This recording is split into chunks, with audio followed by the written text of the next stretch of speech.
Well, Syria says it's not targeting civilians, only armed terrorists, and they say an activist, we're calling Danny, who we've interviewed, was making things up. Earlier, I asked Danny about the regime's latest claims against him made on state TV. Danny, Syrian state television, as you know, is now airing excerpts of this video of you that was shot. I'm not sure how they got this video. Do you know how they got it? Did they intercept it? While I was trying to talk to CNN, I was online for like 20 minutes, so it's live broadcast. I don't know how they got it. This is all private. See, we should have. This has all been deleted. We have to delete all this stuff. Right. What they did do is, I waited for 20 minutes exactly. They said I waited for about 2 hours.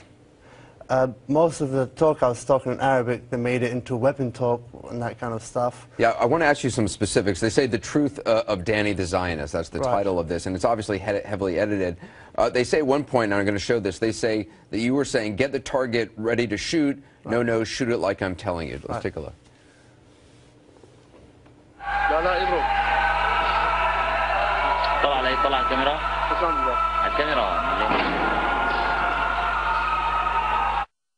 And then the banner in Arabic says, notice the sound of an explosion after he gave the order. They're making it seem like you were fabricating the sound of explosions. Yes, okay. If you exactly watch it was about 6 minutes I was talking to you actually on CNN that time. There was no shooting going on at the time. So if I was telling him to shoot so I can make it look like there's a war going on, they would be shooting on the back sound while I was talking to you. They said the sound of the bang there was the sound of you guys faking a shot. That was the sound a long way ago. Even at the time, the area I was sitting in wasn't even being hit. They were hitting another area, as I told you, it was called Khaldi.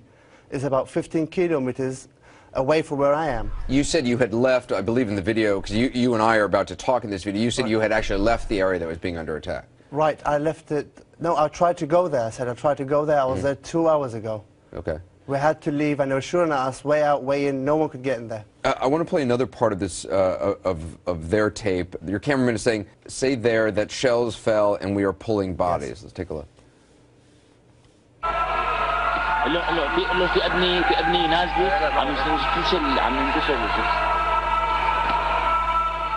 The banner there says even the cameraman is lying. What was happening there? Look, as any journalist works, as anyone who's trying to work, it isn't just me, all the reporters inside, they tell us, you have to say this. This is actually what's going on. I don't know everything that's going on in there. They get the information, how many people have been killed. So I'm not really a reporter. They remind me, don't forget to say this. Tell them we have people dead, people underneath the destruction, so I don't forget. They also say that you are basically have been paid by CNN. Yeah. That's categorically untrue. Just for the record, of course, have you ever worked for CNN? Have you ever received any money from CNN? I have not received 1 penny from CNN. I am not a CNN journalist. They've called me lots of things. A Zionist, they've called me Mossad, they've called me UK intelligence, and now it's CNN journalist.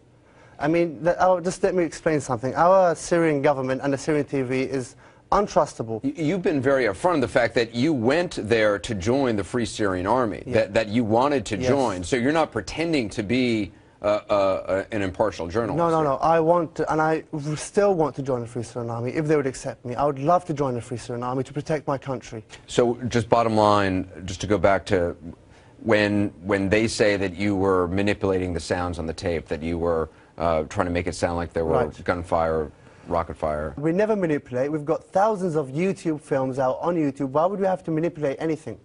You could see all the rockets landing. You could see all the murders going on. Why would we have to manipulate anything?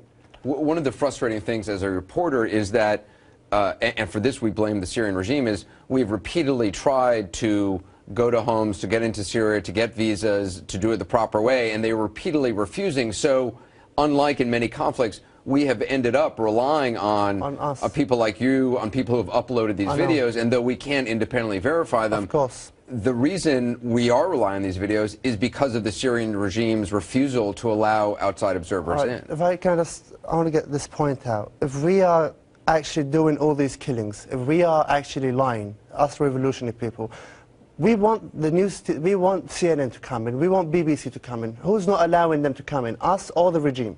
So who's hiding the secrets? Who doesn't want the secrets to come out of the country? We want you to come in. We want you to come in and get the truth out. The piece that Syrian State TV is airing ends with this line. It says, in the end, the foreign-funded Danny left Syria to enjoy the wealth he gathered from the blood of Syrians. That's got to be particularly insulting to you. I haven't got any money. We're refugees living outside of Syria. What wealth? My uncle's sending us money. We're living in Egypt. We haven't got any money.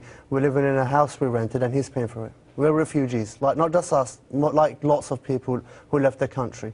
There's something I want to clarify. I want the world to know this.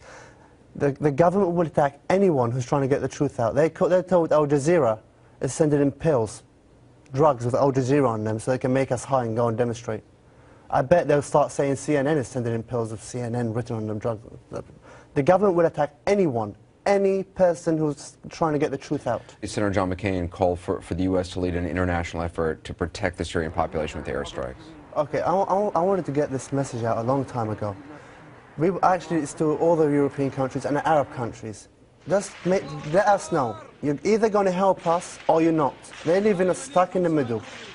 They're always saying, we're going to do this, and no, we're not. Either tell us you're going to help us, or say, no, you're on your own, just let us know what we are going to do. We're going to die, or you're going to help us. Stop saying we're going to do this and we're going to do that. Let us know what we are going to do, what our path is. Danny, appreciate you talking to us. Thanks. You're very welcome. The biggest attack the Syrian state TV is claiming, besides the lie that Danny works for CNN, is that he was faking the sound of gunfire or shelling. Now, you heard Danny mention that if you look at the interview we actually did that we aired on CNN with him that night, you don't hear any gunfire in the background. We went back, we watched the nearly 7-minute interview, and he was actually correct. There is no firing in the background. In fact, the only thing you do hear is the sound of a loudspeaker from a nearby mosque. So if he was going to fake the sound of gunfire or artillery shells, as they're claiming he's doing on that tape, you would think the time to do that was when we were actually on the air, and that's